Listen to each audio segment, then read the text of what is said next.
dare, benedicere, predicare. Chères sœurs, chers frères en Christ, les textes qui nous sont proposés aujourd'hui orientent notre méditation principalement vers l'intimité profonde à cultiver avec le Seigneur, une intimité à rechercher, à vivre en permanence. C'est le cas surtout d'Abraham dans la première lecture. Dieu se révèle à lui et discute avec lui comme dans un cœur à cœur, comme dans une discussion ordinaire de deux personnes qui se parlent cœur à cœur. Cette rencontre est révélatrice de l'intimité réelle que le Seigneur veut vivre avec ses fidèles, ceux qu'il aime particulièrement et les appelle à sa suite. Dieu a créé l'homme pour vivre avec lui. Il l'a fait à son image et à sa ressemblance pour être en communion avec lui. Une communion totale, une communion qui épanouit la personne humaine et qui fait la gloire de Dieu. Si le malin a voulu remettre en cause ce projet en tentant l'homme et en l'entraînant dans la chute du péché, Dieu reste fidèle à son projet et à son amour.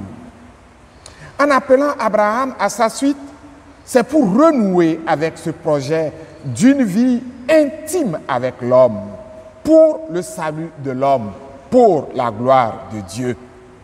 L'appel d'Abraham constitue donc une nouvelle alliance avec l'homme, une alliance où la confiance et l'amour deviennent les principes de la relation entre l'homme et Dieu, entre l'homme et son Seigneur.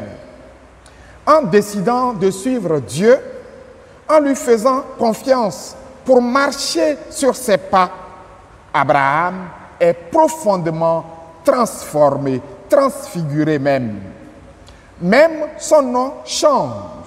Dieu lui donne un nom nouveau, signe de la transformation par la foi. Une transformation totale qui touche aussi son épouse, dont le nom passe également de Saraï à Sarah. Cette transformation n'est pas ponctuelle, elle est définitive et marque l'histoire future d'Abraham et de sa famille. Dieu promet à Abraham une descendance et scelle en elle une alliance définitive avec lui. Remarquons que le texte nous dit que Abraham avait 99 ans et Sarah 90 quand Dieu lui fait la promesse d'un fils qui naîtra du sein de son épouse légitime Sarah. Si ce vieux et stérile couple, Abraham et Sarah, engendre un fils, c'est la preuve que c'est seulement en Dieu qu'il y a la fécondité réelle, la fécondité qui sauve, la fécondité comme salut. Dieu seul est donc source de fécondité. Abraham, en mettant sa foi en Dieu, sa racine en lui, pour donner des fruits excellents, des fruits pour la vie éternelle. Comme chrétiens, nous sommes héritiers de la foi d'Abraham. Comme lui, nous sommes appelés à vivre en profondeur notre relation à Dieu par Jésus-Christ notre Seigneur. Pour ce faire, n'oublions pas ce que Dieu dit à Abraham. Je cite, « Je suis le Dieu puissant. Marche en ma présence et sois parfait. » Fin de citation.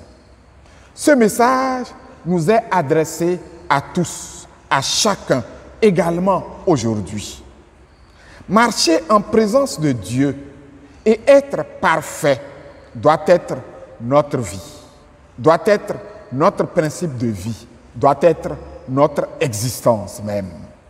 Qui croit en Dieu et s'engage sur ce chemin de perfection devient un vrai témoin du salut de Dieu en action dans l'histoire des hommes. C'est ce salut de Dieu en action concrète que nous voyons se réaliser dans l'évangile d'aujourd'hui lorsque Jésus guérit un lépreux et lui demande d'être un témoignage. Que le Seigneur nous donne à tous et à chacun la grâce d'être aussi ce témoignage de l'action transformatrice de Dieu dans notre histoire. Que le Seigneur nous donne aujourd'hui, demain et les jours à venir d'être ces témoins dans nos lieux d'existence. Au nom du Père et du Fils et du Saint-Esprit. Amen.